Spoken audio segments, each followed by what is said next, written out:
All right, Tape Traders. Welcome to another edition of the Tape Traders Guide to 90s Pro Wrestling. I am your host, JD Sloan. Tonight I'm going to welcome a journeyman of a sort of pro wrestler in the Tennessee area, Mr. Quinton Quarisma. I've known Quinton for a few years now, and actually back in the days, actually used to tape trade with him before I ever even knew who he was, or even myself was involved in the business in any way. He's a great guy. He's going to have some great stories. This will be the first of many appearances for Quinton.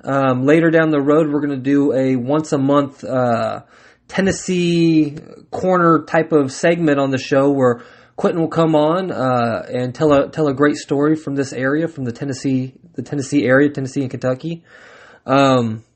So tonight we're just going to kind of get to know him and talk his career and how he got started and different things like that. Real quick, unfortunately, the world of professional wrestling and specifically the Tennessee area lost a brother, and I wanted to dedicate this show to Shane Small. Shane wasn't someone that I personally knew. I may have met him maybe twice, I believe, at the most, maybe three times. But many people that I know and respect knew him very well, and this is a hard time for them. And so I wanted to make sure that, we did what was right and made sure to, say his name. And, all you out there listening, if you don't know who Shane Smalls is, go to YouTube and Google his name and check out his work. It's important that we remember all of the brothers and sisters that were part of this great industry. And by all accounts, from everyone that I know, from Jeremiah Plunkett to Paul Adams to everyone that I've seen, I talked to Johnny Bandana yesterday and even LT Falk, and he seemed to be a great guy, a parent and a father, and a friend to many. So I want to dedicate tonight to Shane Small. Also, something that's not quite the same, but also sad. Sean Schultz announced his retirement yesterday. Again, if you don't know who Sean Schultz is, I highly recommend you jump on YouTube and Google his name. From AIW to Burt Prentice Promotions to Arcadian Wrestling Association. Sean is someone who's been in the business for a long time, and he's one of those guys that, by all accounts, had everything that was needed to have everything that was needed. Unfortunately, years and years worth of injuries have hurt his body and put him in a position that he had to call it quits. In the wrestling business, you never really know who's actually going to retire and who's not. I hope that, for Sean's health, that this is the right decision for him and that he doesn't come back from something that he shouldn't. It'll be sad that he's no longer a part of shows in this area and won't be someone that you'll see often. But by all accounts, Sean is another one of those guys that has friends throughout the world because of professional wrestling. And so I highly recommend, please go check him out. Check him out on social media. He's on Twitter. He's on Facebook.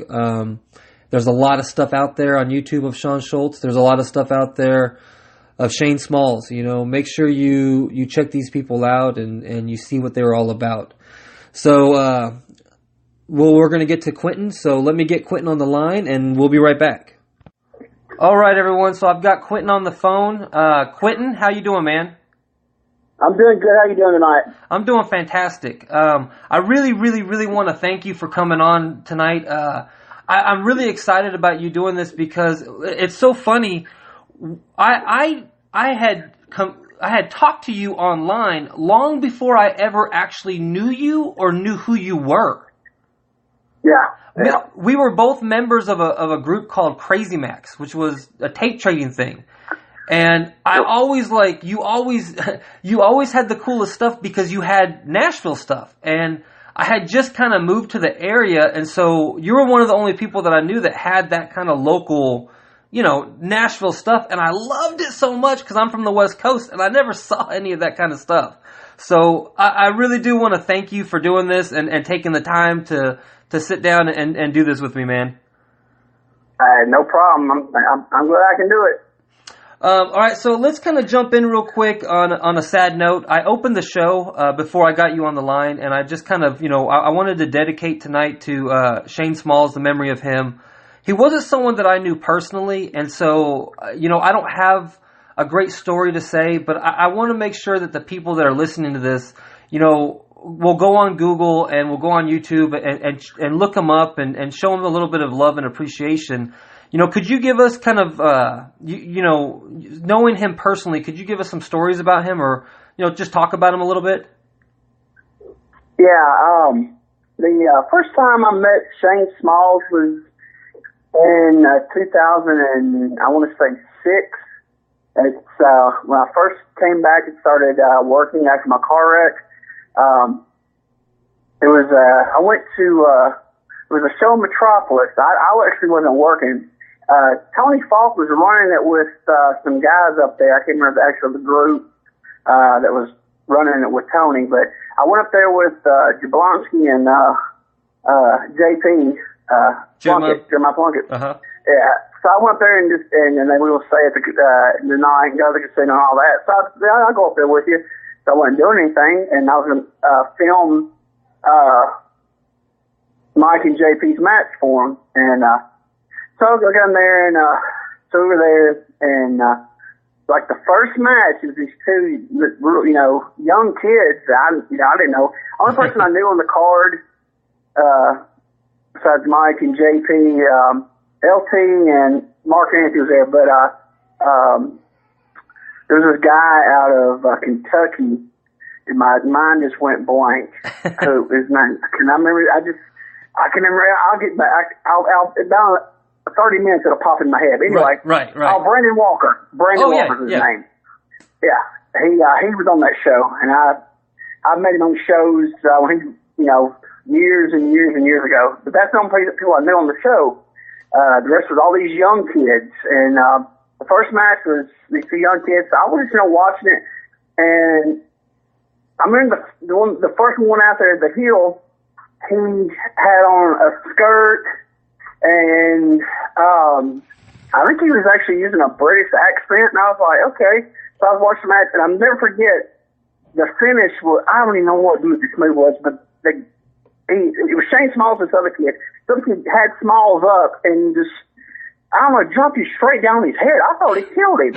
I was like, oh my God, this kid just killed this other kid, Yeah. And they carried him to the back and everything, and, that first time, I still didn't know who he was, But I always remember the first time I ever saw him was, he got dropped straight down on his head, and I thought he was dead, But, and then, later on, when I was working for Tony at USWO, they brought him back. He had a partner. I can't remember what his name was. They came in and they started working. So I started, getting to know him from USWO, and I'll try to watch as much of his stuff I could. Because I said, man, this kid is, for the new style. Right. I was like, he's really good at watching that style, and he had a good attitude.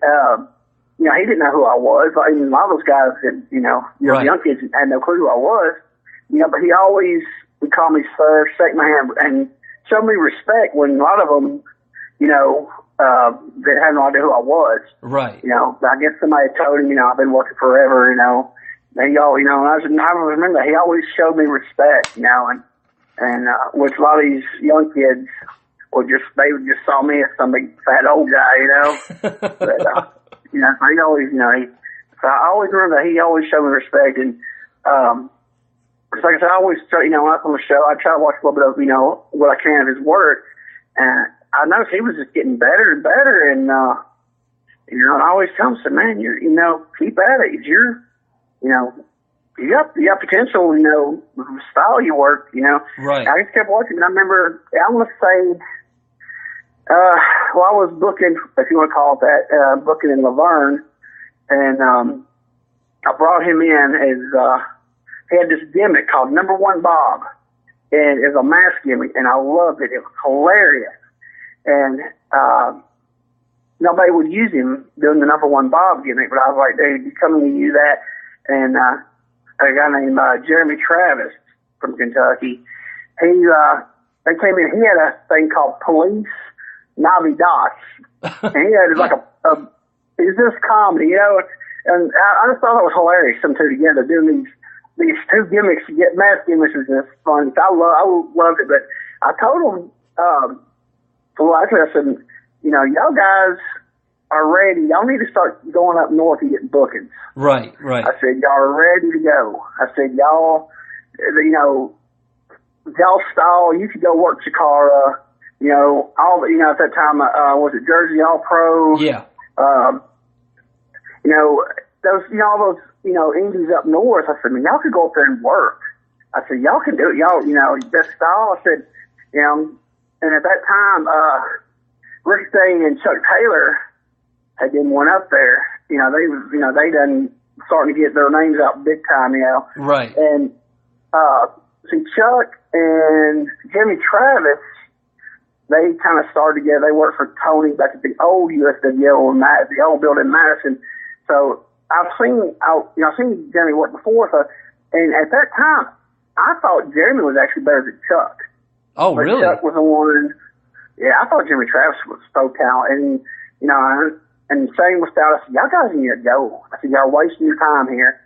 And I don't know, money-wise, they couldn't have, because when you first go up there, those guys weren't making much, money. Sure. Like Ricochet and Chuck, they first started going to Takara and nothing. They weren't making a lot of money, but, for that style, that's the places to go. Working USWOs, you're not going to, they won't do anything for you, Sure, yeah. So, so I tell, every time I'd see them, then after, I'd see them like once a month, once every so many months at, other shows.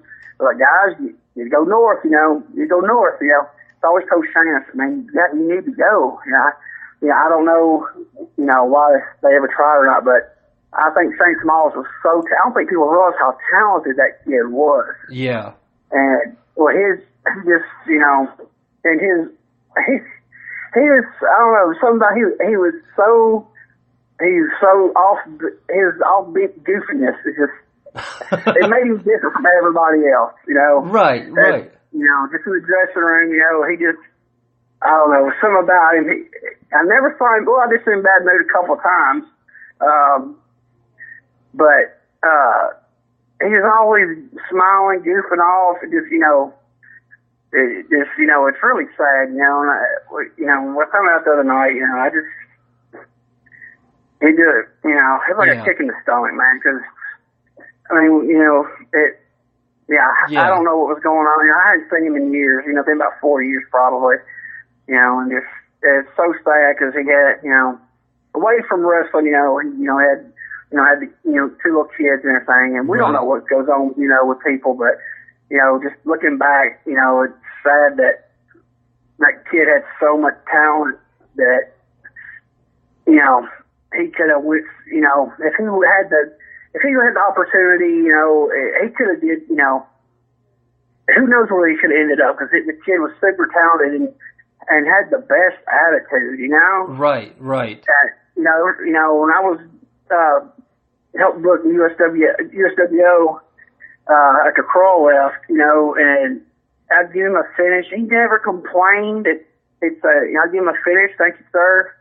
And then when I brought him in Laverne, I'd give him a finish. He didn't, thank you, sir. I mean, he was so, to be, not see guys through the years come through with just horrible attitudes, young kids, and he had the best attitude. I mean, what I saw he did, I might have another opinion of him, but, I mean, to me, I never saw, he always, Yeah, everyone that I've talked to, what do you have to do? Everyone I've talked to in the last couple of days, they've all kind of said the same thing, that he was just, that he was just a good guy. I mean, that's really what I've heard. I mean, I haven't heard anything else other than he was a good guy, and just how sad it is. And so, like I said, I didn't know him personally, but anytime that someone passes, I think, especially, and I mean that in a general way, but I think when anybody that passes that's part of a community like ours, and I know when I see like my friends like LT or Bandana or, Derek Neal, when I see their pain, it makes me feel that same kind of pain, just because I'm so sad that they've lost someone that's so close to them that was a part of this entire community, so, Which is the reason why, I wanted to make sure we get his name out on there today, because I'm sure a lot of people that are outside of the Nashville area may not be as familiar with him and may not know about this passing. And, I want people to actively go out there. And this is a tape trading, podcast. And so I want people to go out there and look him up, and watch him and appreciate him now, since they didn't get a chance to before. Yeah. Actually, I think he might be, I ain't for sure, but I know Tony and Kroll, they ran the fairgrounds on Christmas night of '06, and they had a cruiserweight match. I think it was like 10 guys in it. I think he might have been in it. Oh, really? Because I'm not for sure. I think he might have been one of the guys in it. I need to check and see. I'm sure Kroll's got it. He gets that. But even if he's not in to go, people need to check it out. Match that. It was crazy. Actually, that whole card was good. That was a really good show. But that Christmas night show. What's that? That Christmas night show. Yeah, it was really a good card. But I think he was in that big. It was like a 10-man or something like that. But no, Shane was really good, and I don't think he realized how good he was. And it's just, it's really sad that. Yeah. Well, at least there's, so many have such good memories. At least everyone can hold on to that and know that they've got great memories of a great guy. So, well, it's hard to move on from something sad like that. But so, let's kind of move on into your career, and then maybe at the end of the show, I've been looking for a good interview that I can put up of him, and maybe I'll be able to find one to kind of attach at the end of this. When I, like I said, I met you, it would have been 2009 maybe, cause Reno was doing Showtime, and you were, I believe you were working for Tony, right? At the time? For that. When the first time I met you? Yeah. Like physically met you or online? Yeah, no, physically met me. I believe it was like around 2009. It was, I want to say it was early 2009. Right. Yeah. It was it was a while ago. That's for sure. But when we met and everything, we started talking and stuff, and I did not know until today, actually, when I'm looking you up and I'm looking through results and just different things like that online. I did not know that you started your career so early. So long ago. I had no idea. I honestly thought that we were like around the same age, man. Like, I had no idea. So if you don't mind, take us back to, first, were you a wrestling fan when you grew up? Yes. Oh, yes. And are you from here, from the Tennessee area? Yeah, I was born and raised in Mount Juliet. Okay. So who did you watch when you were a kid? The first really memory I have of wrestling, watching it, was, I want to say probably, I'm sure I watched it before, but what I can really remember was probably when I was about 6 or 7. I used to go to my dad's on the weekends, and my granddad lived on the same property as my dad, so I'd go down to my granddad's, to his trailer, and I always tell him to turn on the wrestling. And he'd never turn on. He's like, oh, that's fake stuff. But I would go. But the reason I'd go down to his trailer, because he'd always eat ice cream at that time every Saturday morning. So I'd go down there, and he'd never turn it on to wrestling. So after the ice cream's over, I'd go back up to my dad's house, and he would turn it on there, and we'd watch it. And my favorite, and a lot of people don't remember who this guy is, but there for first few years I can remember watching, my favorite wrestler was a guy named Jerry Barber. Okay. He was Goulas. He was a mainstay. I don't think if he worked the Memphis end of the territory, it probably was very rare, but he did Nashville, Chattanooga, Huntsville, Birmingham. He did the east end of the territory, and he was a Goulas mainstay forever. And but if you look at him, you really think he's a wrestler. I think if he was just you know, he was just that good old Southern baby face, you know. And right, he looked like a guy in a bar, right? He looked at it like a guy that got off of work, went and had a couple beers. Was your next door neighbor? I don't know about going to the bar, maybe, but it looks like your next door neighbor. You know, he wasn't real big. You know, he wasn't fat, but he wasn't muscled. He just like he's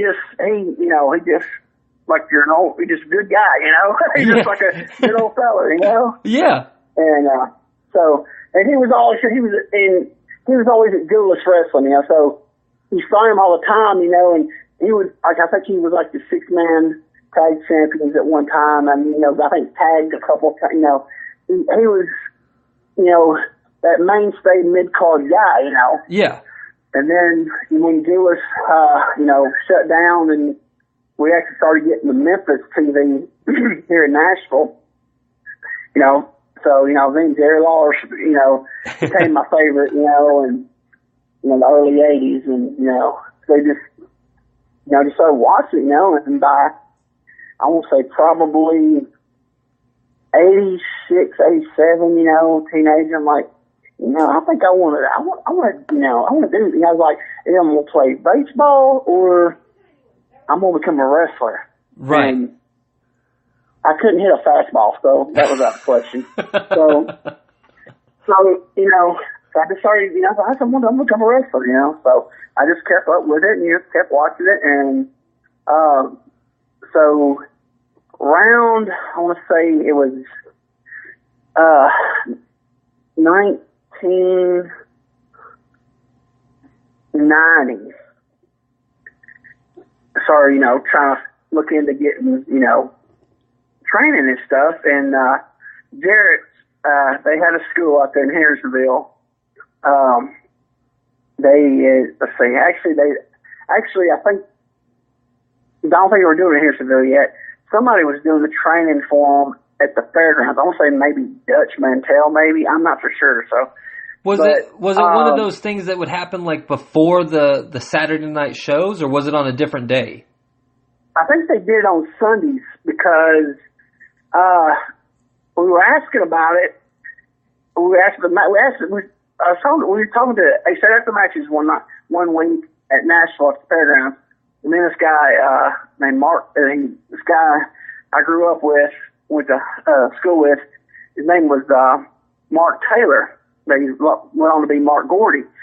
We were, you know, was checking, you know, we're trying to get it, you know, find out the door, you know, a foot in the door. So, you know, so we was like, Jeff Jarrett was sitting after the match, you know, getting in his car. Like, hey, you know, you have a training, you know, reference school? And he said, yeah, they have it here. He said on Sunday afternoons it was like $75 a session. And we were like, oh crap, you know, there was no way in the world we could afford that, you know? Yeah. So, so we just like, oh man, this thing, you know, then Mark talked to a guy one time. He saw an ad somewhere. I don't know if it was in the newspaper or it was on the radio, but he saw an ad for wrestling training, and he called the number, and it turned out it was Tom Burton. And he gave they wanted a big down payment and all this. He took, you know, weekly payments, but we had a down payment. And you know, I was in between jobs, you know, just out of high school.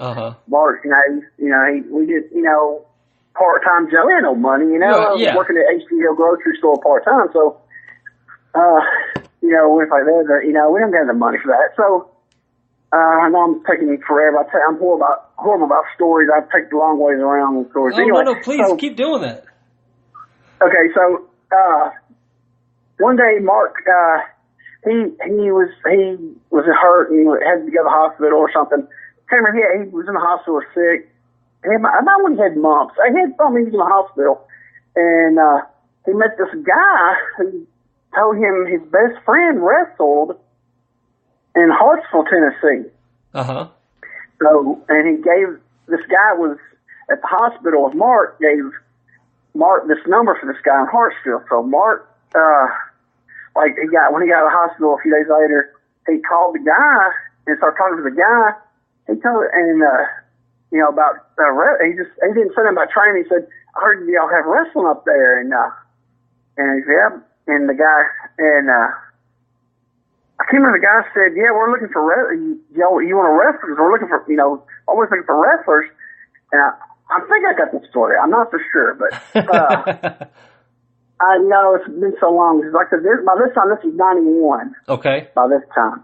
So I can't remember what Mark actually told him to be the truth. I can't remember if he told him, I can't remember. But anyway, so Mark said, hey man, let's go up and talk to this guy about wrestling. So it was a Saturday night. They said they do it every Saturday night in Hartsville, Tennessee. So we got in the car, drove up there. We got there real early, and so we started talking to people out there at this porch, and it was like the guy who actually ran the show. His name was Donnie Fargo, but he wasn't the original. Right. Don Fargo.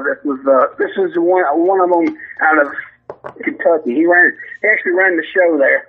But so we started talking to him, and so he's like, so y'all guys, y'all want to wrestle? Like, yeah, we want to wrestle. And I forgot to, this was the main thing I forgot to tell you. Back in '89, when I used to go to shows at the fairgrounds, me and Mark, they had a thing, actually they had a thing in the program for wrestling school. And Mark called it, and it was Dutch Mantell. The kid had 400. It was just a tryout, and you had to give him like $400 just to try out. Woo. And like I said, and so that was in '89. So we were still in high school. Part-time job. This is when I got $400. But I took Mark down to the fairgrounds. It was on a Sunday afternoon. I drove down there, and it was him and two other guys. And so Dutch got his car and says, it's like, okay, so is it y'all four? And I said, no, I'm his ride. They said, all right, well, you need to go on the other side of the fairgrounds. So I was like, this sucks. I can't watch, So I was like, so I drove, like I was going around the other side, and I drove around back on the back side of one of the agriculture buildings in the park so I could still see him, because he never took him in the building. Uh-huh. He made us like 2 hours just running around and do calisthenics and all kinds of stuff. I guess we tried to blow him up, Right. And for like 2 hours straight, it was Mark and these two other guys.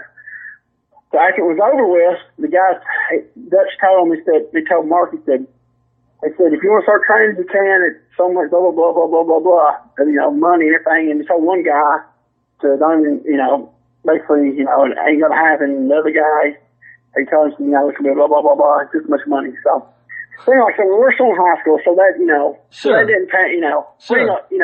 So Mark didn't do it, to the training or anything. But so go back to when we get to Hartsville, and the guy, Donnie Fargo goes, so who y'all trained by? And Mark goes, I'm trained by Dutch Mantell. And I was like, I ain't saying a word. I'm just going with it. So the guy that Mark actually talked to shows up, and he's like, hey, I'm Mark. We talked to you. He's like, okay, so come on. He's like, okay, I guess come on in. So we go in there and we start talking. He's like, I see all these guys coming in. They brought us in the dressing room. Never been in the dressing room in my life. Right. And so I'm looking at these guys, and I'm looking at them and everything, and so the guy on the promotion, he's the booker, says, he goes, like, what's your guys' names? And I was like, I have no idea, and I just told him my shoot name first and last, and Mark told him his name, and so they get on the mic, they say, next week, we got debuting, and they told our names. I'm like, oh my gosh. so it comes over, and the guy's like, y'all be here next week, right? I was like, yeah, we'll be here. So we get in the car. We're driving back to Mount Juliet. I said, dude, what just happened? I said, I guess we're wrestling, man. I was like, all right, I guess we are. I was like, what are we going to wear? We have nothing, And this is like November of 91, I think. Oh, wow. Like first week of November of 91, I'm pretty sure. And so I was like, man, we got to find something. I was like, well, I had some old spandex biker shorts, and I was like, okay, I can wear those. And I was like, and Mark had some old knee pads like some bike or something like that. You know, you got at Walmart or Kmart. Yeah, yeah. So I got some knee pads. I got 2 sets of knee pads. I was all right. And I was like, what am I going to do for boots? And I don't know. He said, I'm going to call around and, what about some boxing boots? I said, well, that'll work for now. So we got looking around that week, like Monday, I think it was. He called me and said, hey man, I got us some boots. I said, really? He said, $35. I was like, where? He said, Walter Nipper's Sporting Goods downtown, 8th Avenue. I was like, oh, cool. So I got paid on Thursdays. Oh boy. So yeah, so Thursday I went and picked him up. We went and got my check at H.G. Hill, cashed it. We went down to downtown Nashville to 8th Avenue to Walter Nipper Sporting Goods and walked in there, and the boots were the old school Everlast Muhammad Ali edition. Oh wow. They were white. They were white with the red and white. They were white, and then you had like a blue tongue. Yeah. I think it was a blue tongue, and then the leather on the eyelets that went up, that leather was red. And then had a little circle, Muhammad Ali Everlast patch on it. I was like, well, that's going to come off. So we popped those off because there's just hot glue on, you know? Right. And it had like a rubber sole, but it was the worst rubber soles. They were horrible. But they looked good. I mean, if it would have had like some crate on them, they would have been fine. Right. But so we got those, and so I was like, okay, so we were ready, you know, like Saturday, you know, comes, I get off at like 5 o'clock at H.G. Hill in Donaldson, get in the car, go pick up Mark. We're driving up there. I said, man, dude, I'm nervous. He's like, I am too. He's like, now what are we going to do? We've never been trained before, you know? I'm like, what are we going to do?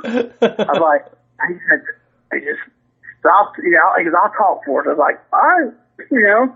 So, I mean, we were smart to, you know, right. Basically of doing it was a work and, you know, and actually, I'm going to rewind again a little bit. We used to stay at, there was like a 6-month period back in '88 when we'd go to the fairgrounds on Saturday nights. We would stay after the show. We'd go outside, and when the ring stayed there, it's just that last Saturday in the month, you know, for the flea market, they took it down, but the rest of the time that ring stayed up. And the Jarretts, they didn't lock the building up.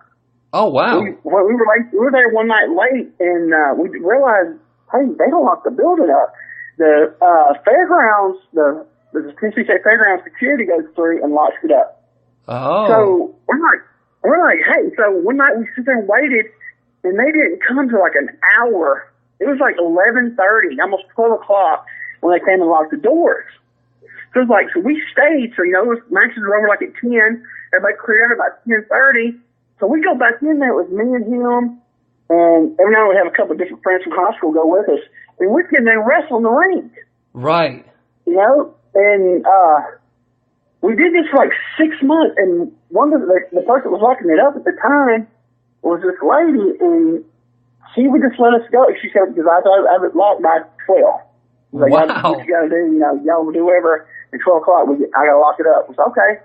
We did it for like 6 months, you know, and then one night we were sitting there, and about 11, we were after 11 o'clock, this guy comes in and starts screaming at us. We're like, what the crap? There's a different security guard. He's like, you can't be in that ring. He said, you can't be in that ring. Don't you ever get in that ring unless you have a signed letter from Christine Jarrett.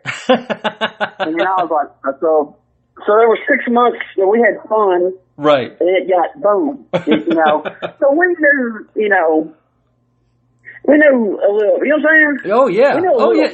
You were used to you knew enough to, I can't imagine the nerves that you. So we get there, we go in, you know, we're sitting there, and they come over and give us a match, the match that we're going to work. Right. I was like, all right. And I think it was Ray Spears and somebody else. I'm not for sure. And then, so we worked the match, and I mean, for what it was, you know, they didn't say it was bad or good. So, you know, I mean, you know, so this, you know, so it's like a low level indie, you know, promotion. You know, right. Back then there wasn't a lot of indie promotions. Right, and Hartsville, very few. Correct me if I'm wrong, but that's right outside of Lebanon, right? Yeah, Hartsville is in between Lebanon and Lafayette. So it's a very small community, or small little unincorporated town. No, it's incorporated, but it's very small. Okay. I think it's the smallest county in Tennessee. Okay. They have, right as of now, all they have is a Sonic and a McDonald's. Oh, wow. And, yeah, but when we was up there in 91, 92, they only had a Sonic. So it was very Subway now. So as far as indie wrestling goes, it was very, very small. It was a low level, small show. It was the lowest level indie you go. But like I said, back then there was not many indie shows. Right. You know, compared to nowadays when there's, you know, every town's got 2 to 3. Right. You know, Middle Tennessee at that time maybe had 2 indie shows. You know? Right. I mean, so it was almost a great way for you to start learning. So I'll let you go on. So how long were you working that town, that show? We actually worked there 2 months before we went somewhere else, started working somewhere else. Really? So they kept asking you back though. Yeah, so I'm saying, but it gets better. Let me finish the first night. Okay, we do a tag match, you know, we go under, you know, no big deal. You know, they didn't get, nobody got hurt. You know, like it's something like, you know, all right, cool. Right. And then we're sitting there after our match, and the guy, the booker, come over and come and say, come here for a minute. I said, me and you going to wrestle in the main event. We're going to work in the main event. And he was the champion. First night in. Mark, we go to the tag match. We lose. Main event, he puts Mark in the main event when he puts Mark over for the belt. Wow. Put him out first night in. Yeah. Never trained? Is that crazy? What's that? Wow. I mean, yeah. You know? So we come back. I think he loses the next week. I can't remember. We're there until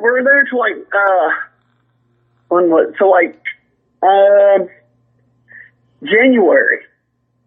So we're like, okay, they were drawing like 10, 15 people. Okay. You know, it was basically the workers' family. I mean, it wasn't drawing. Right. We actually got paid. I think two out of we did, I think, 5 shows. First 2 months, I think we did like 5 shows there. And I think we got paid two of the 5. We got like $3 twice. You know?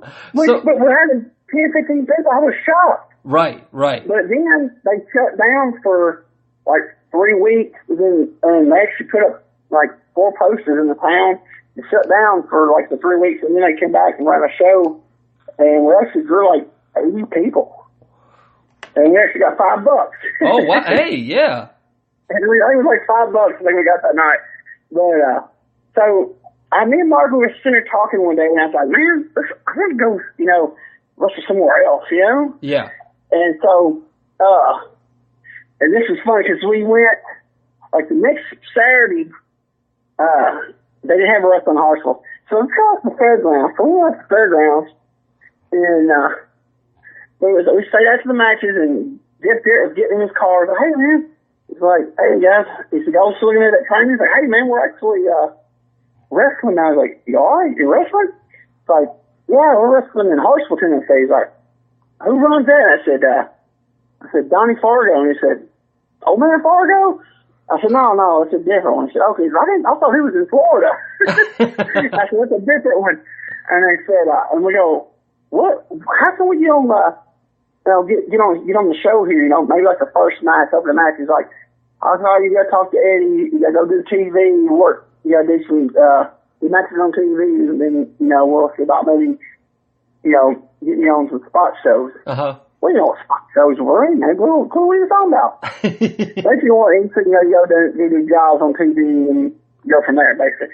Well, okay, I was like, I said, do you know any other, promoters that, promotions that might be looking for some guys, he said, there's a guy that used to work for us who was the promoter for our Lewisburg and Shelbyville, Tennessee area. When we ran shows down there, we had the promoter for us down there who did our promotion was a guy named Sammy Manier.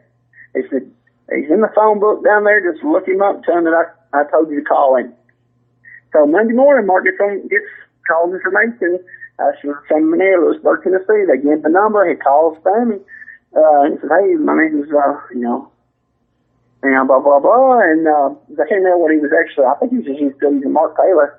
His shoot name, he said, me and my partner, we've been working in Hartsville, Tennessee, and we talked to Jeff Jarrett, and he told us to call you about, you still run some towns, and you might be looking for some guys. And he said, yeah, so we got a big, he goes, yeah, okay, just told you to call me. We're like, yeah. And, so he said, I'll tell you what, I got a show, January 20, I want to say 8, 20th, I can't remember. It was the night before the Super Bowl. I remember that. In 92, January 92. He said, we got a big show in Fairview, Tennessee. He said, my booker is Chris Champion. He said, I'll tell you what, would you guys come down there? I want you to talk to Chris, I can't guarantee you'll work, or if you do work, guarantee any money. Right. But come down and talk to him, and we'll go from there. I was like, okay, cool.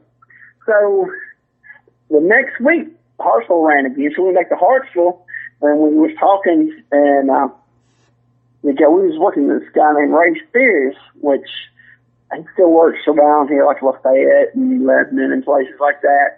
So we started, we're going to go in the month. We're going to go work some, we're going to go work. And he's like, oh, really? Where? And he's like, and we didn't know. We don't tell people, Sure. At the promotion you're working for, you're fixing to leave and go somewhere else. Oh yeah, we called this guy named Sammy Manier and all that, blah blah blah. so Ray gets on the phone next day, calls Sammy Manier. He gets on the show and so Ray calls Mark. Hey man, can I ride down with y'all? And I was like, okay. So we all ran. So Saturday night on the 20 whatever, we drive down to Fairview.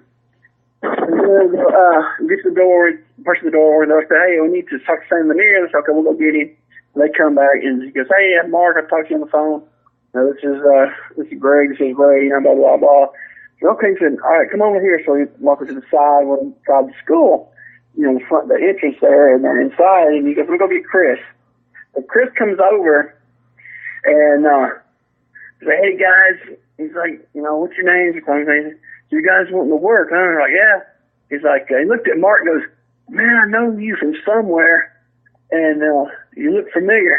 And we didn't want to say, yeah, we're from the fairgrounds, but, we didn't. So he said, okay, guys, come, you got the gear? I'm like, yeah.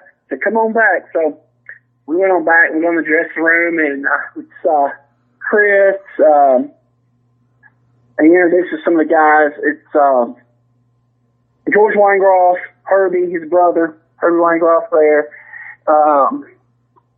Oh crap, who else was there? Blackie West, God bless his soul. Oh yeah. He was there. First time I met Blackie. Who else was on the card? Guy named Ben Mullins from Shelbyville.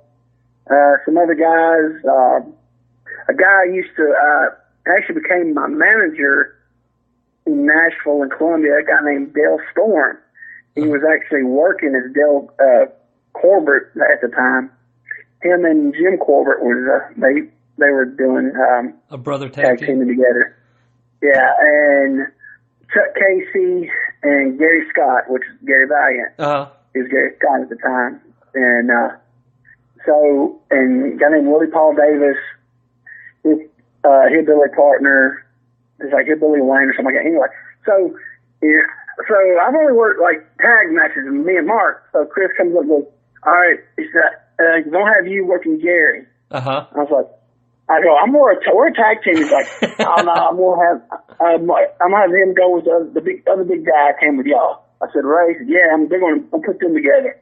I was like, oh, okay, all right, that's fine, you know. Yeah, appreciate it. And he said, okay, go about 10, let Gary go over what his finisher is, have a good little match, 10, don't go over 10. Uh-huh. I said, okay. So Gary comes over, he's like, and this was like the first time, if you wasn't the first and maybe the second time, he had changed his name to Gary Boogie Woogie Boy Valiant. Oh, okay. He's always been Gary Scott. So, so he just started getting, so he said, I'm going to do a couple of Handsome Jimmy spots, we'll do this, that, and I said, okay, he said, what are you doing? And I said, he was like, you just starting out? Yeah. I said, what can you do? I said, I can do basic stuff. I said, he said, well, if I call something and you don't want to, just let me know. We'll keep it easy and simple. I'm going to get my boogie stuff over at the beginning, get you a little heat, and we'll come back. And I can't remember what the finish was. It was something. I don't know what his finisher was at the time. I can't remember. It wasn't the Boogie Blaster. But I don't know what it was. I don't know what he did. But whatever it was, so he's like, okay, we'll do it. I said, okay, cool. So I'm sitting there, I'm like, oh my gosh, we haven't been trained. We worked probably 6 matches in Hartsville with, was really, really low grade, and I'm sitting there, I'm already nervous, so I go to watch the film, and Mark comes up to me and says, man, have you seen the crowd? Oh boy. I said, no. He said, come out here. So we walk out, and he goes, look out there and look. It's a high school gym. It's Fairview High School. Uh-huh. Both sides of the bleachers are full. Oh boy. Yeah, been working in front of 5, 10, 15 people. Right. I'm scared to death now. I was already nervous, but now I'm just scared. Right. So I'm like, okay. What'd you say? I said I'm just laughing because I can imagine it right now. Oh. I can imagine that right now. Yeah, I mean, because we hadn't been through training, we hadn't, none of this stuff, and there's Chris Champion, George Weinrock has just recently come off his, run with Jarrett as the Sheep, Uh-huh. And I'm like, oh man, and I know Gary from he was working for Terry Rice at the Boys Club and then doing jobs on Jarrett TV, so I knew who Gary was. I'm like, man, I'm like, oh my gosh. So I was like, okay, guys, y'all are up next. And the baby faces could just walk straight down this little hallway and turn there in the gym. Heels had to walk all the way around the school. It was inside, but all around the length of the school to come back in the other side. So I'm like, I hear my music playing. I'm like, oh my God, I was so nervous. I was funny because when they came through, like, you got music, and I was like, well, let me use music here, I was just like, oh my gosh, So I walk all around the side. I'm just so nervous. I'm about to puke on myself. I'm like, oh my gosh. So my music hits, and I come out there. I don't even think I got any heat. I think I went straight to the ring. I don't even think I even got any heat. I don't think I even looked at the people. I was so scared. Right. So Gary comes out and does his boogie thing. He goes all the way up in the bleachers, all the way down the other side, all on the other side of the gym, up those bleachers, out that side. I'm like, okay, well, there's 5 minutes, and we're going to go about 5 more now. So we get in there, and, we do a few little boogie spots, and he's like, get some heat. And I'm like, heat. Oh, okay, I remember, okay, I cut him off. So I rake his eyes, and I invite him with a big belly, big gut wrench suplex, and, cover him 1, 2 kicks out. I pick him up, and I hit him, and he said something, and I thought I catered him. And I was like, oh, crap. And he was looking at me, so I hit him again. He said something. I'm like, I couldn't hear what he was saying. He was saying, stay on me. And I thought he was saying I was hitting him too hard. And I was like, oh, my gosh. So I was just like, I couldn't remember what I did next. So he said, let's go home. And I was like, okay. So we go, getting his comeback. And I bump. And I turn around, I look up, I get clothesline right across the eyes and the nose. Oh boy! And it's George Weingroff. Oh. And I said, oh my gosh! And I was sitting there, and And he hit me, I looked at him, and I went down, I looked at this George, and he starts getting on Booty, and I'm like, oh my gosh, they know I haven't been trained. They told they sent George to the ring to beat me up. You know, because George is a straight shooter, you know? And I was like, oh my gosh, they know we're not trained. That's what was going through my head. So I roll out. Chris comes out and makes the save to set up for him and George in the main event, which I didn't know anything about that. Right. And they didn't tell us he was going to hit the ring. So I potter out. I'm getting out of the gym. I go out of the gym. Let's go in there. I go over. Now I see a water fountain. I'm blowed up. I'm drinking some water, and I look at the corner of my eye, and I heard Herbie say, "Hey." And I turned, and George like motioned me with his, waved at me. I'm like, "Oh gosh, I'm going to get beat up." So I leave the water fountain. I go around down this hall, and I turn the corner. I was like, I'm fixing to get beat up. So I see Herbie standing there, so I know George is beside him, so I turned around, turned the corner, and George like grabs, and I was like, oh gosh, and he grabbed me, he's like, oh man, I'm so sorry, I didn't mean to clothesline you in the face. I said, man, I'm so sorry. He's like, it was the last minute, Chris told me to hit the ring to set up for our match. I know y'all guys didn't know about it. He's like, I'm so sorry, I didn't mean to, and then he just sat, he goes, you just got it set up, and I was right there. He said, I'm sorry about that. I said, oh man, no problem. Thank you. It's no big deal, I was just like, I was about to crap myself. You know? Yeah. The whole time you're worried that you've been exposed, and he's out there apologizing to you. Yeah, exactly. And George Reynolds, I've seen him work, for forever. Yeah. So I was just like, oh, So we get to the back of your thing, and so I'm sitting there, and I can't remember. There was hardly anybody in the dressing room. I think it was like me and Blackie and a couple other guys. It was like this dressing room was the locker room of like football. So it was huge, And I'm sitting there, and Herbie comes up and goes, "Is that your first match?" I said, "I was probably maybe fifth or sixth, maybe." He said, "Okay." I said, "Was it that bad?" He said, "No." He said, you can tell you're green. He said, but it wasn't that bad. He said, no. He said, it wasn't bad. It wasn't that bad. Right. He said, I was like, okay, thank you. I was like, wow, this guy, he's seen wrestling before he was born. So he said it wasn't that bad. That's pretty good. So we that night's over, and Sammy, he's like, get with Chris.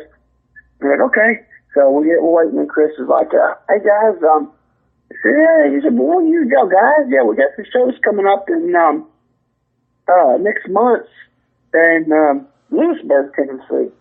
And he said, yeah, we'll use you guys. He said, get with Sammy on the money. He said, Sammy handles the money. I said, okay. So, all right. So, he said, call Sammy during the week, and he'll give you the dates.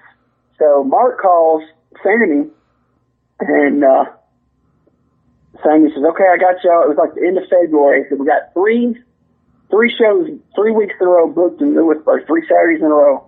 He said, we're going to use you guys, y'all two and Ray. And he says, the pay. He says, the pay's not good. We have a high payroll. And I was like, oh, and Mark's like, okay, what do you, I was like, he said, and he goes, he says, I'm going to give y'all $10. He says, I know y'all ride together. He said, $10. Y'all split it however you want to. So, and I was driving, so we got the $10, and they gave it to me since I drove. But, so, we're like, cool, so, a couple of weeks, so we went back to Hartsville, because it's like 2 Saturdays, and then we was going to Lewisburg. So, it was on Friday night. That's right, because Lewisburg was on Friday night. So, we, tried to get my schedule switched at work, where I'd be off Friday nights, and I had to start working Saturday night, so I couldn't do Hartsville anymore. So, but anyway, so Ray, he was living in Hartsville, he would drive to Donaldson. Meet you at work? We meet at Donaldson. What's that? And meet you at work? Yeah, when I got off where I worked at, when he parked his truck there. Well, actually, he met us there, and we followed him over. He had an aunt lived in Donaldson. He parked his truck there at her house. And then we'd leave from Donaldson, go to Lewisburg. So the first night in, we get down there, man, they ran out of chairs. There's probably 150 people standing along the walls. It was slammed packed. And Chris was on the card. I see he's the booker. Reno Riggins was on the card. Blackie West. Who else was on the card? Oh man, who else? I'm trying to remember. Ben Mullins guy was on the card. Basically, most of the same people. It was at Fairview. The Fairview show, except Boogie wasn't there. George Wangroff wasn't there. There was more people. There was like 10 matches. Chris Kern, that's the first time I ever met Chris Kern. He was on the show. I can't remember. It was Joey K. I think Joey Cagle. He was on the card. Joe Cagle. I want to say Peter R. Miller was, because him and Cagle were traveling together at the time. So I think Peter R. Miller was on the show. Who was he wrestling as? Peter Miller. The Mongolian Mauler. He was the Mongolian Mauler already? Yeah, he'd been that for as long as I've ever known him. Oh, okay. Yeah, he was the Mongolian Mauler. Yeah, because he had the bald head with the little little thing of hair spiked up in the front and the black eyes. Yeah. The first time I've seen anybody wear contacts in wrestling. He had solid black contacts. Yeah, I would like to get him on the podcast one time. When I was a kid, I saw him in a magazine, and it was like a Wrestle World magazine where it was kayfabe, but not the same as PWI. You know, they would put real names in parentheses and stuff like that. But I remember seeing the Mongolian Mauler, and he was like, I think his head was like stuck between the top and the bottom rope, and his eyes were all black, and I was like, oh my God, I've got to figure out who this person is, you know, like, I'm in California or something, and I'm just looking at this magazine, and I've never seen this guy before, and I was like, oh, well, this is my new lease on life to find out who this dude is right here, you know? Yeah, I'd never seen him before, or heard of him before, you know, because, but I've heard of Joe Cagle, because I used to get we used to get these magazines. Was it Wrestling Review at that was it Norm Kaiser or something like that? He used to do those. He would get that monthly magazine back in the '80s where it had like every promotion, indies and everything. And I remember seeing Cagle's name out west somewhere. You know, and reading the results, they had who all was working the promotion that month. I remember seeing his name there. I never saw him, actually saw him or met him or seen him, but I remember his name being there. So I saw his name before, but I never saw Mongolian Mauler. And I was like, man, this guy. And then after that, I started seeing stuff on him. I can't remember what it was. I want to say, somehow I got some information from, I saw his name, where he did a bunch of stuff in Africa. And, I think it was Steve Bryant was showing me this stuff, the photographer. He was showing me, that's what it was. He was showing me all the stuff on him. I was like, oh my gosh, this guy's been all over the world, you know? Yeah. And, that's how he made his money. He didn't work a lot of shows in America. Yeah. Because, he's making his money, overseas and stuff. Right. So that's why I didn't really know who he was. Like I said, I knew who Joe Cagle was. But, and there were some other people on the show. I can't really remember. Anyway, so we worked a 6-man against, Ben Mullins. I can't remember who the third person was. And this guy named Bearman. And, we had no training or nothing, and this Bearman guy was the worst I've ever seen, pretty much. and he claimed that he worked for Goulas back years in the 70s. Nobody could find any information on him or nothing, but he was awful, man. He was so awful. But we had the 6-man, and we worked. The 3 weeks we worked, I don't know who the third person was, but it was me, Mark, and Ray worked. Ben Mullins, Bearman, and a third person, and 6-man. And then we went over the first week, went over the second week. Then the third week, we put them over, and it was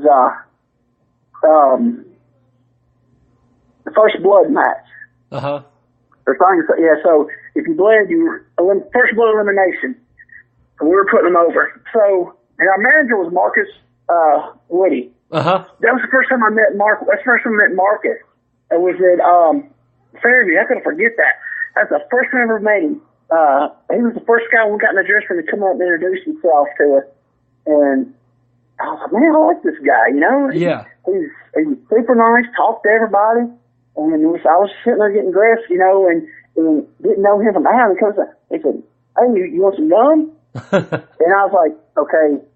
I didn't know what a rib was. You know, I thought it was a joke. I still call them jokes. I wasn't all that smart. So I was thinking to myself, this guy, I've heard about, you know, wrestlers pulling jokes on the, you know, the new guys. Right. And I was like, look, I was like, yeah, I'll take a piece of gum. So I gave him a piece of gum, and I looked at it, sniffed it. I was like, and I put it in my mouth, you know, it was fine. I was like, you know, that's cool of him. He didn't give me a piece of gum. He didn't know who I was. So I was like, then we went to Lewisburg, you know, and he was there, and I was talking to thing, and then Chris put him with us, and everything. You know, and I thought, it's a cool dude, man, you know. So he put him with us, and the third week we had the blow off, right? The blood thing. I think Ray got colors first. It was my turn, and I got it, and I was leaning on the ropes, and Marcus come over with a towel and was wiping my blood off, and I was like, what are you doing? Because I never got, you know, I was like, oh, I got, you know, I'm bleeding all right, you know? And I didn't get it. You know, he started, I'm like, why are you wiping my blood off? Well, no, don't. I didn't get it that, you know, he's working it, like trying to wipe it off so they wouldn't see it. Right, you know? right. But I didn't understand it. I was like, no, don't wipe my blood off. I was proud of my blood. So I was like, you know, I didn't get that until, you know, like a year or two later. I was like, oh, that's why he was wiping my blood off. Were you nervous for the first time? Were you nervous for the first time getting color? No. No? Because, well, let me do a little backtracking again. Back when we were in high school, before we were going in the sports arena after the wrestling with each other, we were doing backyard, but we had a mattress and we were doing spots, like right. So, you know, we were backyard, but not goose backyard, you know? Right. We did it, you know, as much as in high school, so, you know, we got color and stuff, you know, but it was nothing like you see, you know. Sure. You know, we got hit with a chain, you know, like one chain shot, and you know, and we did like a little trickle, you know. Right. Sure. But, you know, nothing like you say backyard. What you think of the last 20 years backyard, you know. Right. So, you know, and so I did it before, so you know, I wasn't scared to do it, but that's why I was like, you know, I finally got to do it in a real match. So I was like, you know, all proud of it, and Marcus wanted to wipe it off, and I was like, no, you know. You know, I was like, I didn't know, you know, I wasn't smart. I didn't realize that, you know, he was part of the match. He was trying, you know, so I wasn't scared when I did it. But, so yeah, we did that, and we worked, let's see, they had a show the next month in Pulaski, and they had a show in Lewisburg on Friday, a show on Saturday in Pulaski, and they said, you know, make both shows. I was like, yeah, sure. And Sammy goes, I tell you what, guys, they said, y'all been getting $10 for 3 guys. Y'all haven't complained. Y'all are here early. You know, y'all doing good. No complaints from Chris. I'm going to tell you what they, I know it's a long way if y'all come down and work Lewisburg and have to drive all the way back. You know, then drive all the way back the next night. They said, I'll tell you what to do. If you want to do it, they said, I will pay for your room if y'all want to stay down here. Oh, wow. Because, you know, Lewisburg and Pulaski, you know, it's only like, it's not, you know, what, 25, 30 minutes from each other, you know? Right. So it's around the drive. See, actually, I lived in, you know, people think you lived in Nashville, so I went to, you know, it's not a far, but actually I didn't live in Nashville. And I didn't live in Mount Juliet. I lived out in Gladeville. Oh, wow. Out in the middle of nowhere. Yeah. Yeah, so, you know, it's 35 minutes for me to just get to Nashville. Right. You know? Yeah, so, you know, or sometimes even 40 minutes, because, I mean, it depends. I mean, I lived out in the country. I mean, way out in the middle of nowhere. Yeah. So, you know, so they say, y'all guys coming from Nashville? We say, yeah, because I work at the Nashville Donaldson area, but, but really, I was coming from Gladeville. So he said, we'll pay for y'all's room. I was like, man, hey, yeah. So it means we didn't have to drive all the way back. That's a haul. Sure. So he's like, so I was like, shoot, yeah, we'll take it. He said, okay, I'll get you a couple room rates, this week. I'll get, he said, we got a couple hotels here, Lewisburg, I'll get you rates for, and I'll call down to Pulaski and get you a couple rates. I said, okay. So that Friday night, everybody went to Shoney's after it was over with in Lewisburg on Friday night after the shows. So me, Mark, and Ray was sitting at a table. Sammy comes up and goes, hey guys, he said, I tell you what, he said, I got your things for your rates and your rooms. He said, I can do that, or he said, if y'all want to buy the biggest steak dinner on the menu, whatever y'all want, I'll pay for that. It come out about the same price. He says, but whatever. He said, what do y'all want to do? I said, we'll do the room. He said, okay. So he pulls this envelope and hands this envelope, and I want to say it had, $50 in it. I think it was $50. And so he gave us this list of rooms, and I was like, so I told the guy, I said, well, it's up to y'all. You want to stay here? Because I had one night decent hotel in Lewisburg, and I said, we stay here. We'll have to get up and drive to Pulaski in the morning, Right. I said, or we can go to Pulaski after we get eat and go on down to Pulaski, get a room, and just stay there, So we said, let's just go to Pulaski. We went to Pulaski, and there's 3 hotels. There were 2 of them were just dumps, and I had one that was nice, decent hotel. So we stayed there, and it was probably 2 o'clock in the morning when we got there. We're like, yeah, we got, so we got this rate on this room, it's for, what do they call it? All-Star Wrestling. I said, All-Star Wrestling. They supposed to have this rate, and it's like, oh, yeah, here we go. So they gave us everything. So it was like, they told us to check out like 11, and I was like, so we went to do everything, and, we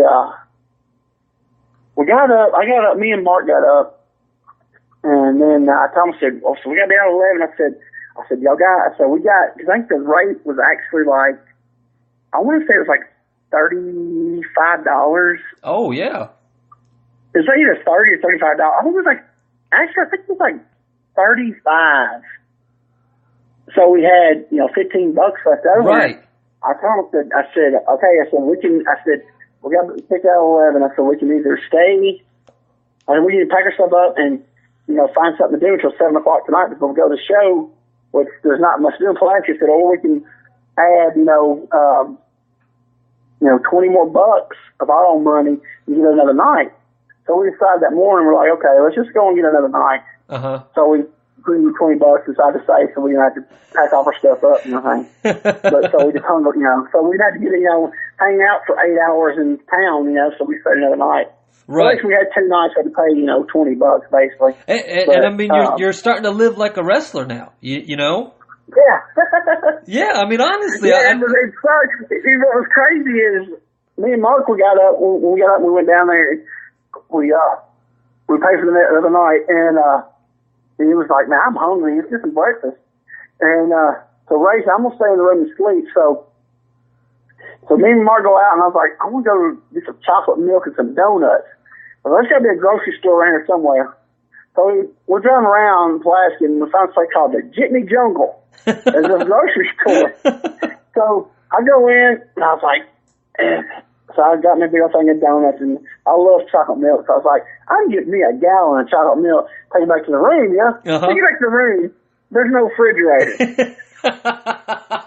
I'm like, you guys, I remember the stupidest things about stuff, but I remember I had this big old jug of chocolate milk, and there's no refrigerator in the room. So this was 92, and there was no refrigerator in the room. So I was like, I said, I'm going to get an ice machine. So I got the bucket, went to the ice machine, and filled up the sink with ice, and put my milk, chocolate milk in the bucket. I wasn't going to throw it away, man. Hey, man, brother, that's ingenuity right there. Yeah, Right, he goes, I'm brushing my teeth. I said, go brush teeth in the bathtub, dude. I gotta have that for my chocolate milk. That's just some of the little things I remember. Sure. And, and we worked, that was the first time we worked Pulaski. We got to Pulaski, and it was like Lewisburg. It was all the way to the walls. Right, cool. Right. And I had to work, first match, I worked the opening match against Ben Mullins, and we had, Chris would go to about 6 minutes, They said, do the old, have, been in charge, he hits the knee, you go down, put your feet on ropes, 1, 2, 3, and then they said, let the crowd stooge it off, ref starts it up. If he starts, throw your hand down, then schoolboys 1, 2, 3. So, boom, boom, boom, he put him over, and everything. So, the main event is Mark against Chris. And I can't remember who Ray worked. I can't remember who he worked, but so we're sitting there. So Mark is working Chris champion in the main event.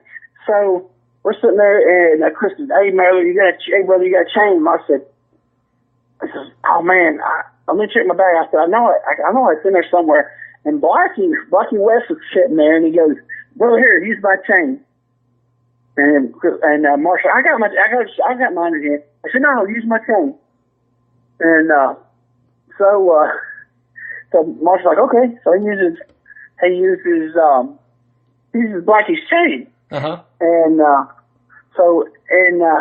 Blackie told him right before they went in and said, "Hey brother, what you do, don't put the chain in your mouth." So Mark's like, "Okay, we don't." I said, "We're green, we're learning, we don't know anything." So Mark's like, "Okay." So they're out there. I can't remember if Marcus, they'd be starting to go, hide the chain. He'll hide the chain. And I can't remember if Marcus told Mark, they're hiding it and they're flipping it off and all that. And then I can't remember if Marcus said, "Put it in your mouth," hide it in your mouth. So Mark puts it in his mouth. And they did the match and everything. And somehow Mark got hurt his shoulder. And so we come to the back and we're sitting there. Mark's sitting there just slumped over hurting. And so I'm sitting there, I done got dressed and everything. I'm sitting there, Ray sitting on the side, and we're just sitting there. And Blackie West, I'll never forget as long as I live, Blackie West comes over and stands right in front of Mark. He's standing, Mark's got his head down. He's sitting in his chair, he's got his head down looking at the floor because his shoulder's hurting. He ain't saying nothing. Blackie comes over, stands right in front of him, and he just sits there. Uh-huh. I mean, he just stands there. He's not saying nothing. So we're all looking at what's going on, and we keep looking, and all of a sudden Blackie goes, "What was the one thing I told you?" And Mark looks up and was like, "What?" He says, "Brother, what was the other thing I told you?" I said, "Don't put the chain in my mouth." "I told you do not put the chain down." "What did you do?" "You put the chain in your mouth." And he goes, and we're all sitting there, it's like silent, directly silent. Uh-huh. And and so Marcus is looking at him like, "Okay." And I goes, "I told you not to put that chain in your mouth, brother. I got AIDS." And Mark's jaw hits the floor. Because here's the kicker. Here's what we had heard after we started working, for Chris and Sammy, and we heard some rumors and stories about Blackie being a homosexual at one time with another wrestler, and so we're like, and I'm just sitting like, oh my gosh, Mark was already white. But he turned white as a ghost. His jaw hit the floor. And Ray's just like, Ray was sitting beside me. I was like, oh my goodness. And it's dead silence, man. It was silent. Right. And Blackie just, he goes, "That's the one thing I told you, brother. And you did it." I said, "I can't believe I told you, man. Why did you do that?" And Mark's just sitting there just speaking. He's like he's trying to talk. And I was like, oh my gosh. And, and Blackie's like shaking his head. He's like, I can't believe, man, why did you do that? Just piling on it. Everybody's just looking. I see Chris just like looking at him, like shaking. Christian is not saying. Chris Chambers just there shaking his head, not saying a word. And I'm just thinking like, oh man, this is bad. Yeah. And this went on for like maybe 5-10 minutes. Quiet. Nobody saying nothing the whole time. And Blackie looks at him and said, brother, this is a rib. I'm ribbing you. I ain't got AIDS. And everybody started dying laughing except for Mark. He's still sitting there like he's still paralyzed, his jaw hitting the floor. And that's like, everybody's laughing except Mark. Mark's not laughing. Uh-huh. Mark's like, he gets up and goes over. I think he goes over to the shower or something, but we get done, we're leaving the thing. We get in the car. Man, that's bullcrap. I didn't know it was funny. He should have just, he's like, I whoop his butt and all this and that. And I was like, oh my, I think Ray started busting out laughing. He's like, man, that was good. Yeah. But, it was, cause we hadn't seen you hear, we first break in, you hear stuff, Sure. People, like, so we had been, we don't know, this was like what, from November, December, January, February, March, 5 months, Right. So, 5 months in, I just saw the best rib ever, Right, right. But Mark was mad, Well, then, on that, Quinton, on that, we're sitting at over an hour. So we've got about 10 minutes left right now. Oh my God! I knew this was going to happen because I tell a story and I put too much into it. But we know a good leave off spot right now. Blackie West just told your partner that he had AIDS and just gave it to him. Yeah. and so you're 5 months in. So next month when we do this again, we're going to start right off at that 5 month mark. Okay. So we're going to do this again, and then you've got enough stories, man, to get us all the way through the year. Longer actually. Once a month, we'll just sit down and we'll do this all over, and we'll pick up right where we left off. So before the end of this, I was going to do name association, but I want to just ask you with the time that we have left, I want to ask you a couple of different things. So, there was always a big rumor about Blackie near the end of his life, about him winning the lottery. Is that a shoot? Yes. He actually won the lottery? Yes. Was it, now I've heard different amounts through different people. But did he hit a jackpot? I was told that he hit 100,000, and I asked him one day, I said, did you hit 100,000? He said, yeah. What? I didn't get 100,000 after taxes. Oh, wow. And then he changed his name to Lucky West, right? Yeah. Because the man was lucky. Yeah. He was, but he wasn't. He was, but he wasn't. He had a really, really messed up life, And, yeah. It's sad because, he several times he got his life on track, and it's just one of those wrestling horror stories, really. God bless his soul. I love Blackie West, to death. And it's sad. Yeah. That even on the independent level, that guys can wrestling can mess their lives up. Even on an independent level. Yeah. I mean.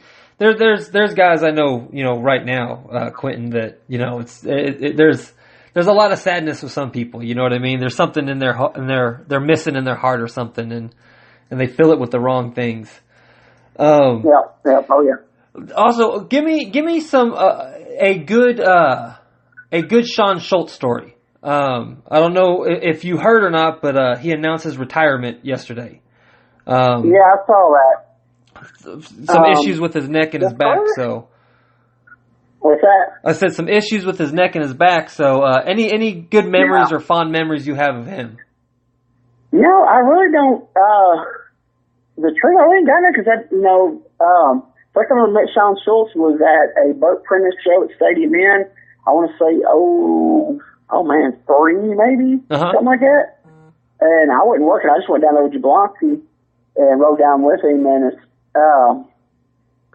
so actually it had to be 04, early 05, because that's when I had my car wreck, so I wasn't doing anything. So it was either late 04, early 05, maybe. But anyway, I went down to Jablonski's, he was booked, and so I never seen the guy before. It was like him, John Michael, what was the guy's name from Alabama? His nose always bled. Oh, I can't remember the guy's name. J-Rock? No, it started with an A. Can't remember.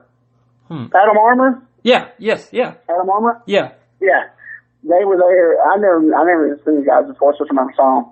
But yeah, they were there. And then when I started working for Tony, you said, he was working there, but he didn't work there a lot. You know, it was when I come in, he was kind of on the way out.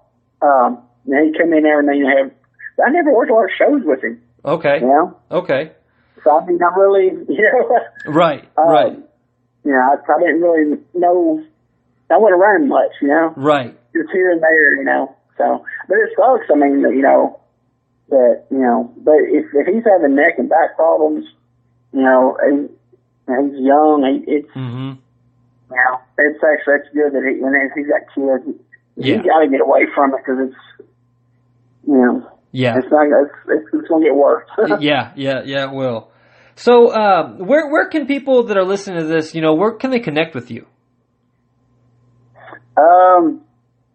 I have I was going to say MySpace. behind the time brand. What's it called? Facebook. Yeah, Facebook. I got a Facebook. What is it? I'm trying to think.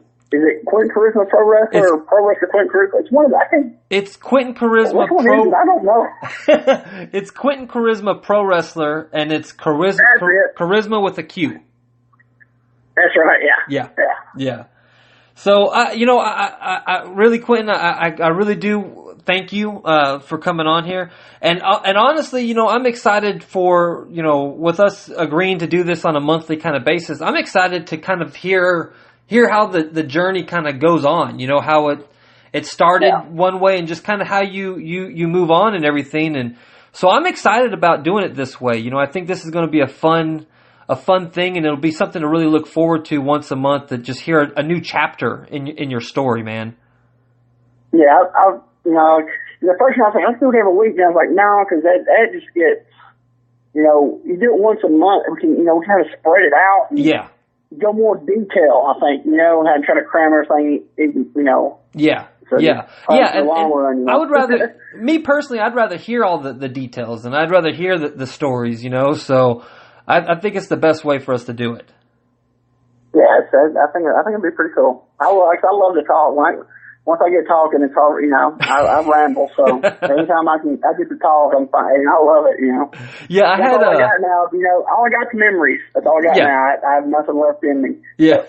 Memories, so. Yeah, I had Chad Austin on the podcast, and when we hit that hour mark, I kind of did the same thing. I was like, all right, we gotta wrap it up and everything.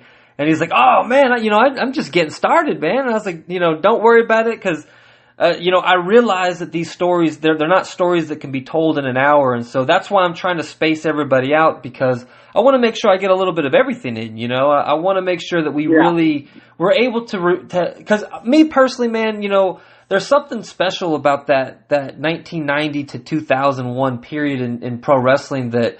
You go from kind of a low point in the world, and all of a sudden, it's streaming upwards, and it's so exciting. And, I know that I started my training in 2003 with Steve Dahl, and by that time, the wrestling world had already changed so much. And so the stories of you guys that were a part of it and were active in the life during that period, it's interesting, and I think that there's stories that deserve to be told, because without independent wrestling in the 90s, I don't believe that we would have had that big boom on the national level. Without those talents working the way that they worked, and working against guys like you, and coming in through Nashville, and then going down to Florida, and then going up to, without all that happening, we would have never have gotten that big boom of the national level. So, I hope that everyone takes time to go out and Google you and Chad Austin and everyone that I have on the podcast and everyone that we talk about.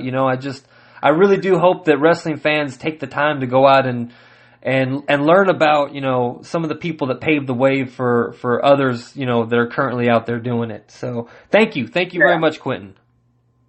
Hey, no problem. I can't wait to do it next month, man. So, of course, thank you to my man Quinton. I'm expecting a really fantastic rest of the year. Once a month on a Sunday, we're going to sit down and we're going to continue the journey with him. Just some of the stories he's told me off air. I can't wait for him to tell them on air. Make sure you check out WrestleTopia. Make sure you check out the Facebook page for the podcast, facebook.com/90s Indie Podcast. WrestleTopia is facebook.com/ the number one WrestleTopia. But honestly, you can just Google WrestleTopia or WrestleTopia TV and everything should pop up. Remember, if you're in the Knoxville area, March 3rd, WrestleTopia is in the house producing an Extreme Eye pay-per-view. Rockwood, Tennessee at the Rockwood Armory, March 3rd. We also have Portland, Tennessee for Pro Wrestling Entertainment coming up in May. Overdrive Pro Wrestling in May. Should be a big announcement with that coming up with WrestleTopia TV. Hopefully this was just as enjoyable for all of you as it was for me to do and record. And I hope you guys follow the journey with Quinton over the next few months. We will be back. I'll probably be doing a podcast with Johnny next week. And then in 2 weeks from today, we are going to do a review show on ECW's November to Remember 95. So thank you all for coming on this journey with me. And remember, tape trading in the 90s was fucking awesome.